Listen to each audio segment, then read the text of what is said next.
Well, welcome to another one of our consequential conversation episodes. In fact, casual consequential conversations, but we couldn't fit that all in the headline.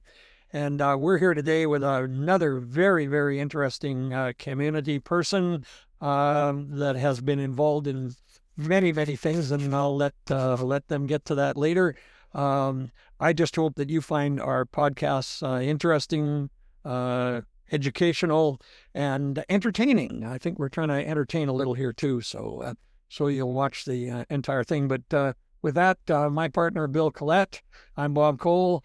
We started this little project just after Christmas. We did. And we're going to keep at it until we wear out. But I'm going to get Bill to introduce our guest today, our important guest today. Yeah, well, it's my pleasure to introduce my friend, Dewayne Parfitt, to our consequential conversation today. Dewayne is he's a good guy. You know, Dewayne's a good guy. I should mention that periodically Dewayne and I go out for a beer, and I've been able to trick him a little bit because I cancel when it's my turn to buy. And then, then we go out next time and Dewayne buys, and he's falling for it every single time. So I'm getting the free beers, and, we can cancel every once in a while on my turn. It's brilliant. This is also put the beer out. Yeah, that's right.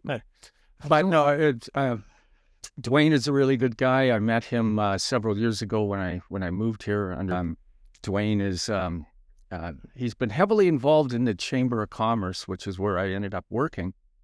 And so maybe I'll start with that, because one of the big programs we had at the Chamber, Dewayne, was a program that you started off. Yeah, I don't remember the year, but it was many moons ago.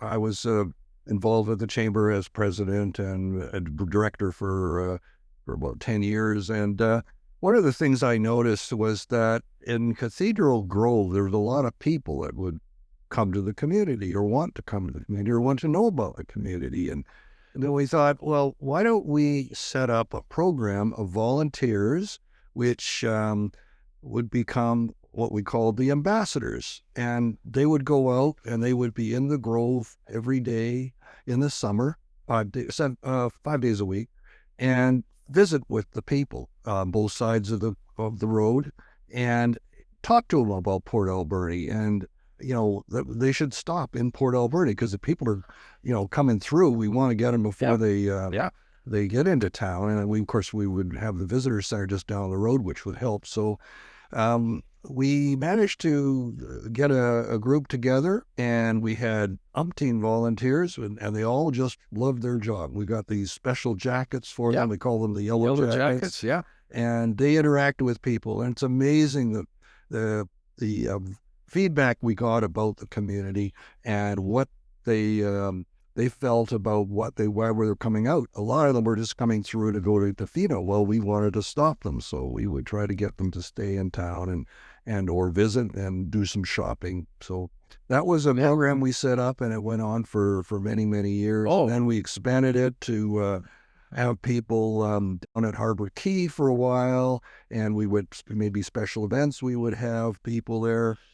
Well, and we even got on the Francis Barkley. And the Francis Barkley was another one. We became ambassadors on the Francis Barkley to acquaint the traveling public with the information about the community. So we would interact. We'd have 2 on each ship each day, and we would interact with the people. And if I recall, weren't you kind of notorious for taking some of the people to various places after the ship? Yes, you did.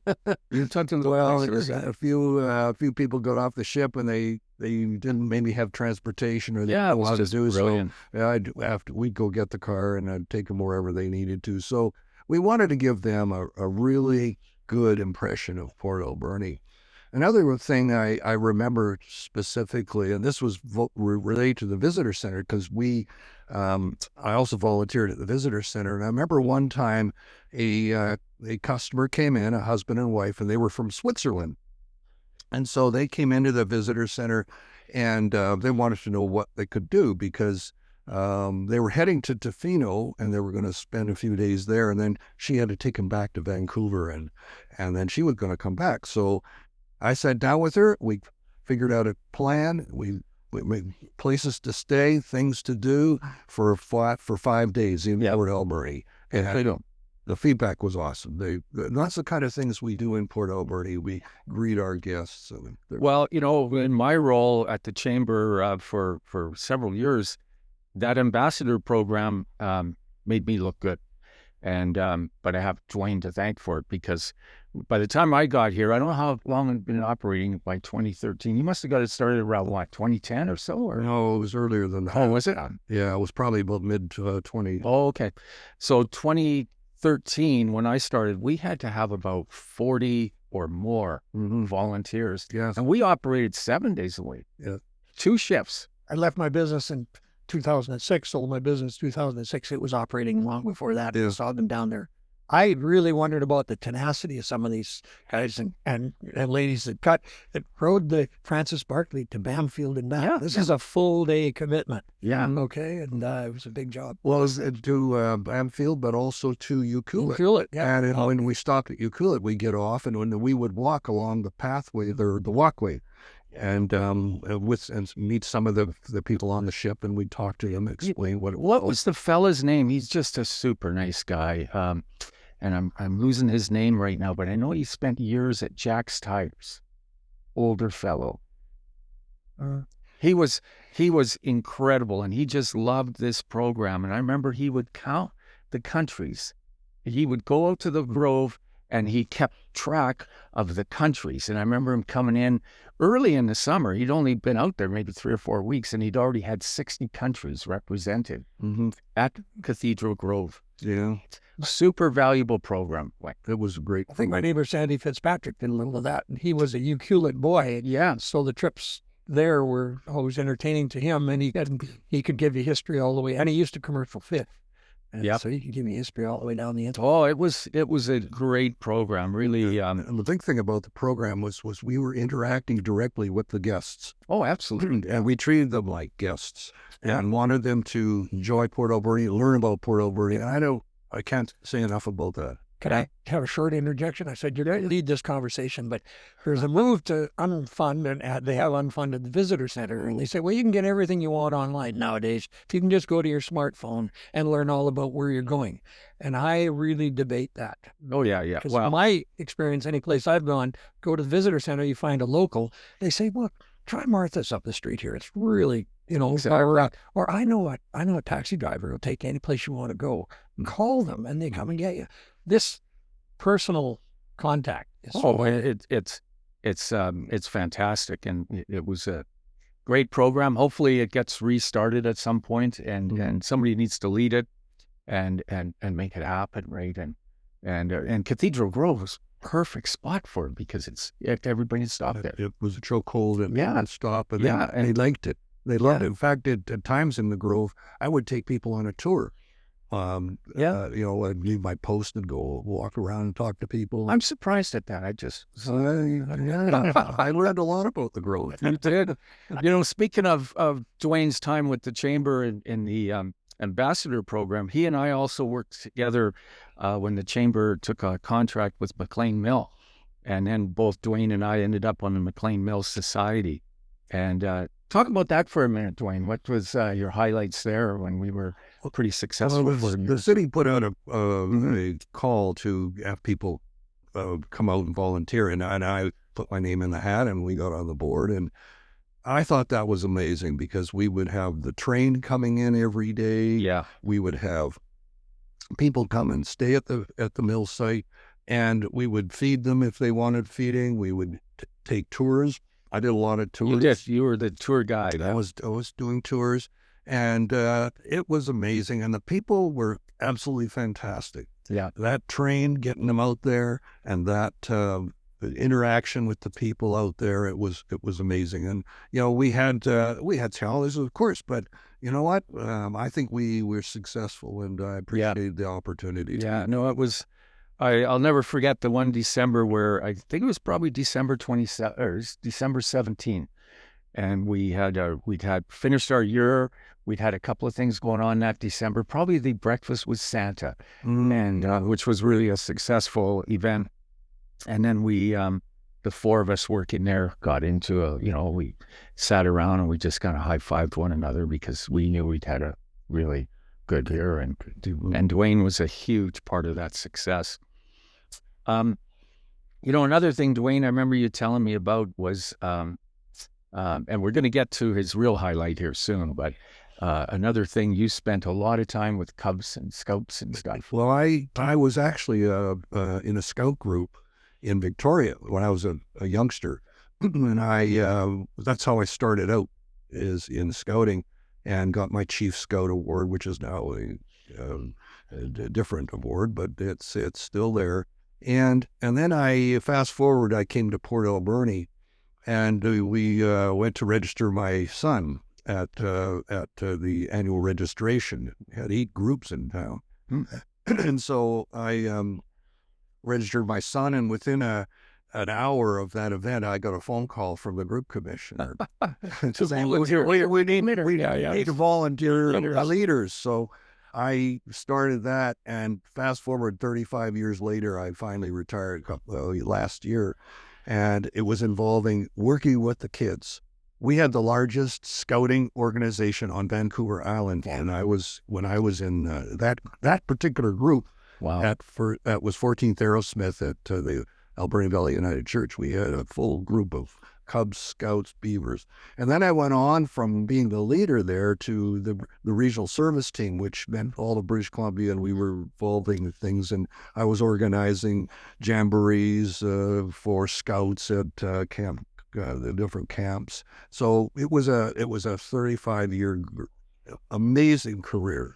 Yeah, I loved every bit of it. So how many kids would have been involved in Scouts in the prime of it? In Port Alberni? In Port Alberni, we had 8 groups when I came to town, and I can't remember the numbers, but it was hundreds of youth that were involved. We had Cubs and Beavers at Sport Lake Hall. Yeah. My husband-in-law and his ex-wife ran the Beavers and Cub program. My kids were in it. But I was in Cubs and Scouts in Victoria. Don't want to tell you when. It was most likely late 50s. But I went to Scout Jamborees out in Saanich in the big field and stuff. You might have almost been there if you were close to it. I don't know. I don't know about that. Maybe not. I was in You're a little young. my scout. Well, I started my banking career in '67, so I would have been a scout in the 50s, 60s. Oh, wow. So Those big jamborees. probably met back then. I forget where the farm was out there, but we camped out there in big jamborees in Saanich. And they were And Camp thousands. Bernard was the big camp out in Souk. Yeah. Well, I didn't do Souk. I did the one in Saanich that was past the airport with big farms there. Oh, yeah. Big ones. I had Cubs in Winnipeg, and my wife got me a plaque several years ago, but all my badges from back then, like the library one and the sports one, and I know the one badge is a picture of a vacuum cleaner, like house cleaning or whatever it was, or housekeeping. Well, but it was great. These days we put them on our blankets. We got blankets. Oh, okay. You ran out of sleeve space if you got enough of them. Yeah. Well, they don't do that anymore. Is it still kind of operating, or is it? Oh, yeah. What is it? We lost all 8 groups. Eventually, when I left the one at 14th Aerosmith here, it folded.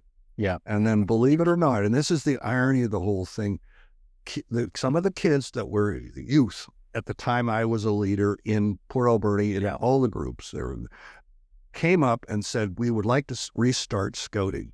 And now it's being run out of the Cherry Creek Hall. Okay. And it's got Beavers, Cubs, Scouts, Ventures, and the whole 9 yards. Oh, nice. And they're run by the youth that Used to be. Yeah, used to be youth that we were involved with. Oh, that's good. I'm glad it's carrying on. Yeah. Yeah, so it is the one group. But, like everything, things transist, and sometimes things go, and sometimes things reinvent.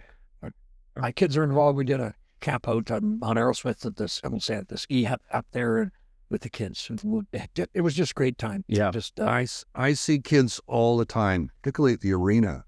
The kids that were part of my group. Yeah. And I see them all the time, and they're just amazing. People just come up and say, "Hey, hi, Kayla. How are you?" I didn't Well, I'm not a Kayla anymore. Yeah, you were a Kayla at one point, I guess. Yeah. Oh, yeah. Yeah, that's pretty fascinating. And the friends I've made in the years. So, yeah.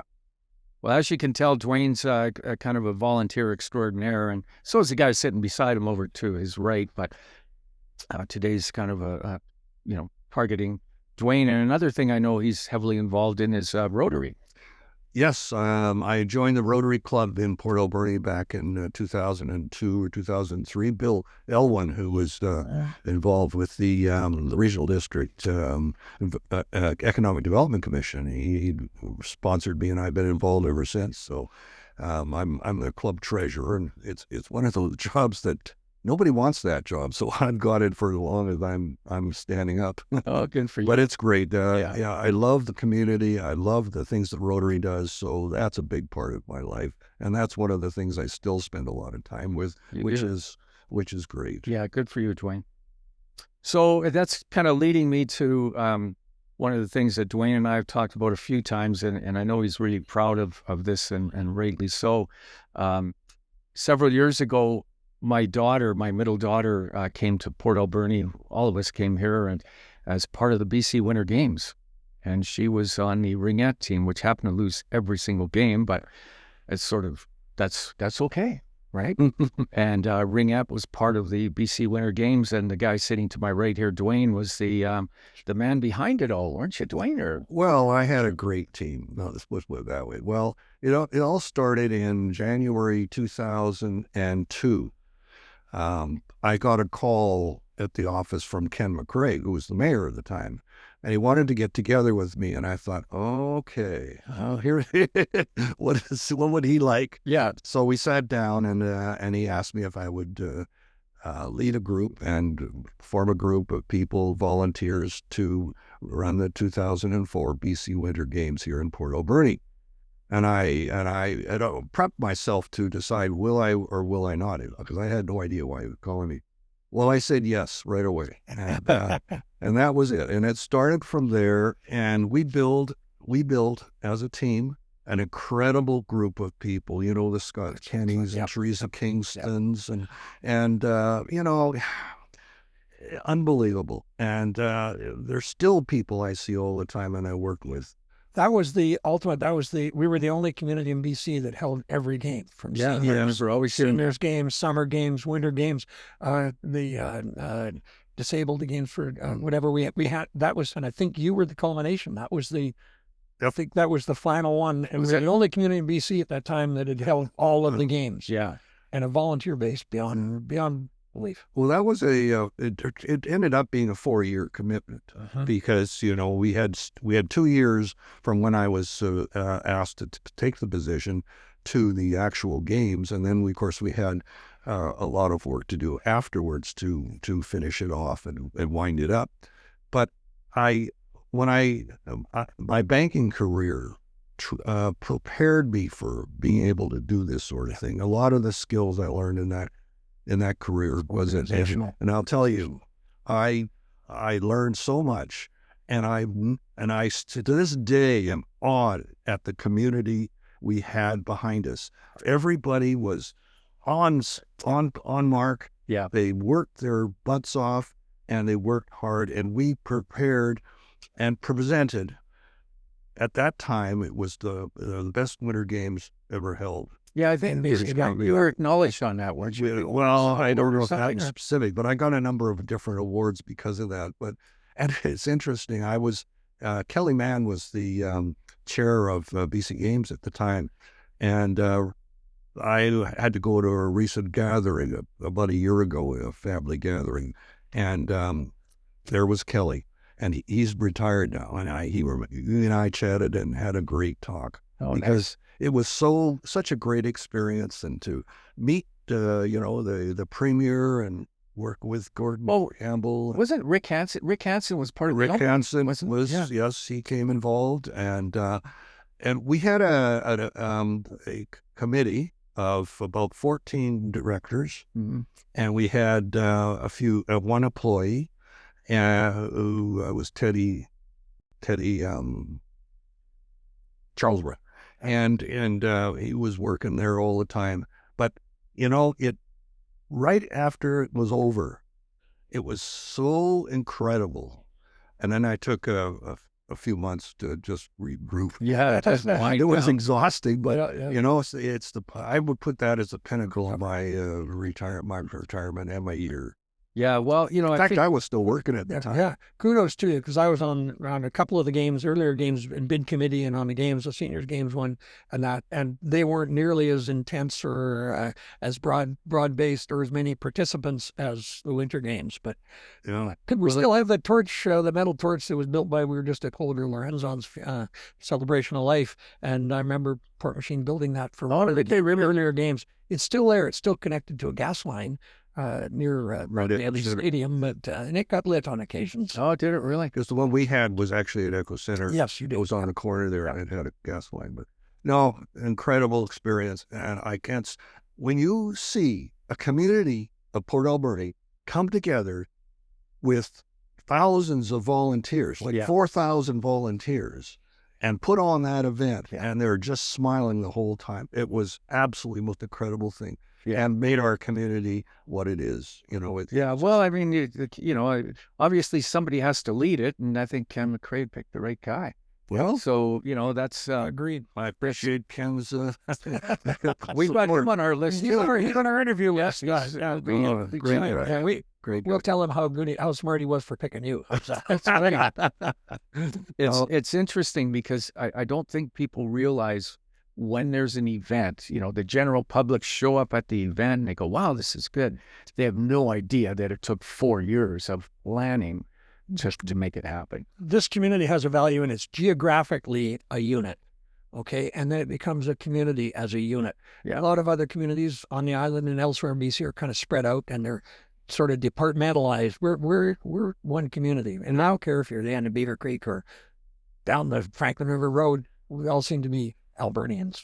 And when we had that event, you could tell within the board. Oh, that's okay. Within the board that we had the commitment of the people, and they excelled. And you can't say enough about that. It was incredible. I agree. How you did? Yeah. That's good. Yeah. So that's Yeah, well, and you know, Dewayne, as we were talking about the sports there, was heavily involved with the Bulldogs too, right? Like, well, you got the ticketing program working, didn't you? Do they still use that same program? Yeah, we switched it. No, I got a call to see if I would from Darren DeLuca. From I'd Darren. like to be an interim manager of the office. All right. There, and because they were in need of somebody. So Yeah.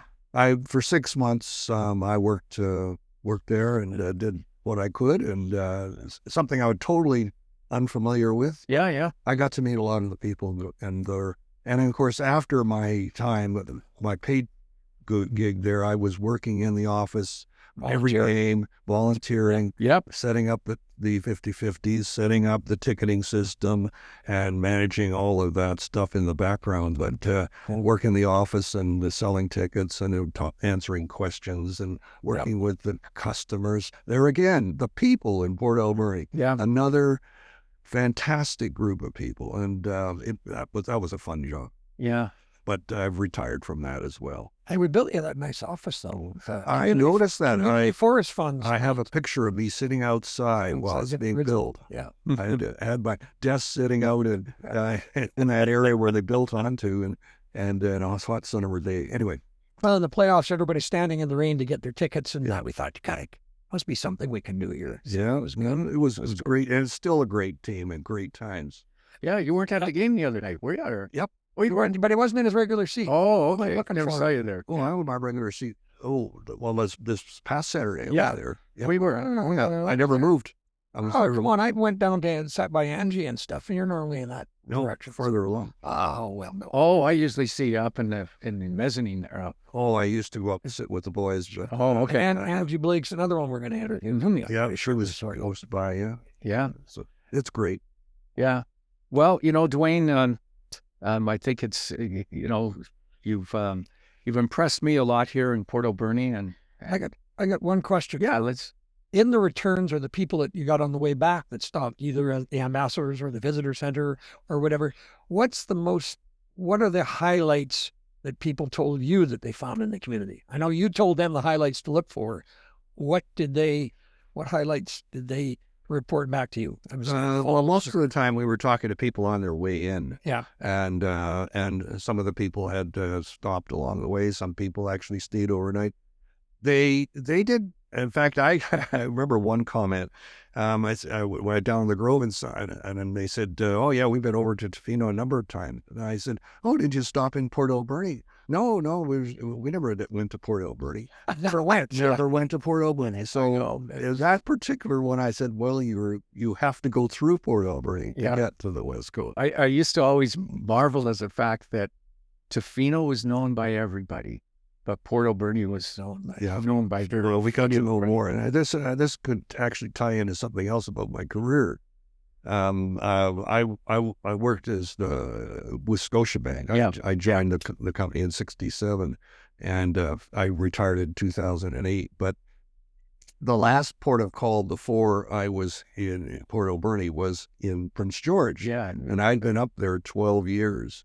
And so I said to my boss, I said, I'd like to get back to the Rock, back to the island. And of course, I had served in Port Alberni in 1970 at the branch here for a year. And so he said, "Okay, no problem. I'll give you a call."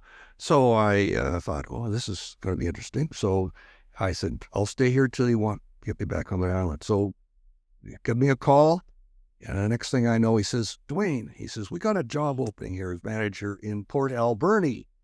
And I said, "Wow." I said, "What plane would you like me on?" Oh, okay. Well, what happened is all my colleagues in the banks thought I was going to purgatory because I'd messed up in the bank. Well, I spent the next 20 years here, and every interaction I had with Mike here, and I said, Port Alberni is a great place. It's the best place in the world, and you should come here. And because everybody thought I was at the end of the earth, and well, we had the fly ash and the stink and that, but we still live in a beautiful community. I just can't say enough about Port Alberni and its potential. Yeah.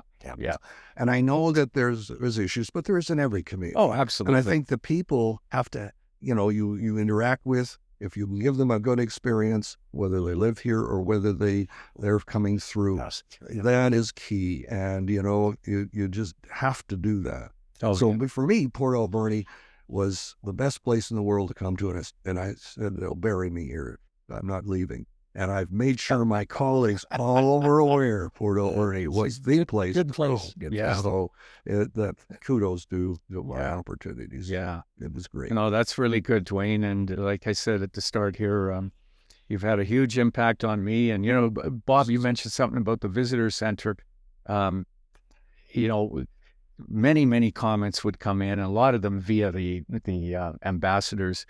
I remember one where this woman kept coming back, and she'd been stopped by the ambassadors at the Grove, and it was suggested to her to come to the visitor center, which she did.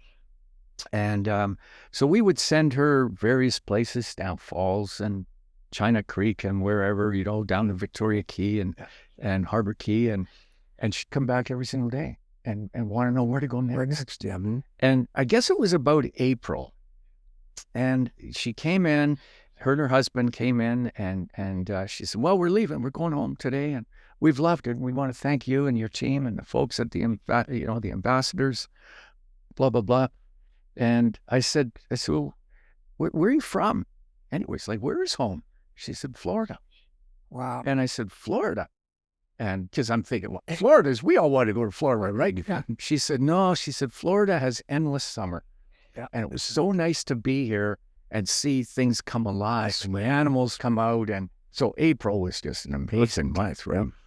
I'll never forget that because she was so intrigued by the community, but it started at the Grove. Well, the community is only the community because of some of the great people that we have here and what they've done. That's the community. Otherwise, that's the definition of it. Right? Yeah, it really is. We're not homogenized. Yeah. There's also another part of my life that I like to give kudos to. I've had a lot of opportunities in this community, both career and with the volunteerism, but it's my family that has been behind me, Elizabeth and the boys, Ryan and Robin.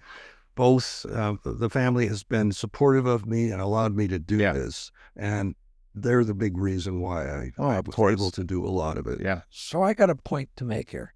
You might be the youngest person we've interviewed so far. Everybody else has told us their age. We've had 99. Yeah, we're Got got 100-year-old coming up. Got a 100-year-old come out later. Oh, wow. I feel like a youth. Yeah, you are. This week. So Clickety click. yeah. So where were you born when? I was born in Victoria Yeah. in 1948, and so I must be at 77. And I lived until I left there with the company. Yeah. Excellent. I just wanted. So Victoria, Prince George, Port Alberni. No. Oh, you've done. Victoria, Lumbee in Penticton, Port Alberni, Victoria, Vancouver, Prince George, and here. Oh, really? In my 41 years. Yeah. Wow. So he's got a pretty objective viewpoint on Port Alberni too. Yeah, Well, yeah, I mean, for sure. he's been elsewhere. Yeah. Hey, That's right. you know Some what? of us haven't. I think anybody that has left the community and has come back, Yeah. love it. Yeah. And sometimes it to see how other things are in the world, Yeah. it's important to do that, and you appreciate the home that Yeah. you have. And I'm absolutely thrilled to be here, and I'm glad I was able to come here, and the community has supported me and been absolutely. That's a two-way street. You've supported the community too, right? So. My wife said she couldn't wait to get out of here as a teen and late teen and graduation and out of here. And then she couldn't wait to get back. Yeah. And the last thing I have to say is that if it wasn't for my opportunities, I wouldn't be half of what I am. And my feeling is to be able to come to Port Alberni and live here, the price is my volunteerism. Yeah. I'm paying to be here by volunteering. Where did that Tom McAvey. That was Tom. It was his dad. His dad told him that. He basically said the same thing using different words. Yep. Yeah. The what we do here is the price we pay to live here. live here. Yeah. That's really good. Volunteerism. So volunteerism is alive and well. And, I know that it's difficult for a lot of organizations. I know with Rotary and with Scouting and all organizations are all having issues to get people. Volunteers. I think the next generation is going to be involved as they they're going to have it. Yeah. Pendulum swings. The pendulum swings, and maybe we get things better. Volunteerism alive and well. You're alive and well, and I really appreciate that. Thanks, Dwayne. Yeah, and thank you very much for the time. You're going to close it off? Oh, I think, Bill, you should. Okay, well, You're a good friend. there you have it. You've met Dwayne, and quite the guy, isn't he? We should have this podcast up in the next few weeks. We're posting one a week. And again, it's Consequential Conversations. You can look us up on YouTube or Spotify or wherever you get your podcasts. And once again, I want to thank Dewayne for allowing us to interview him here in his home today, but also for being a friend of mine. So with that, have a great day.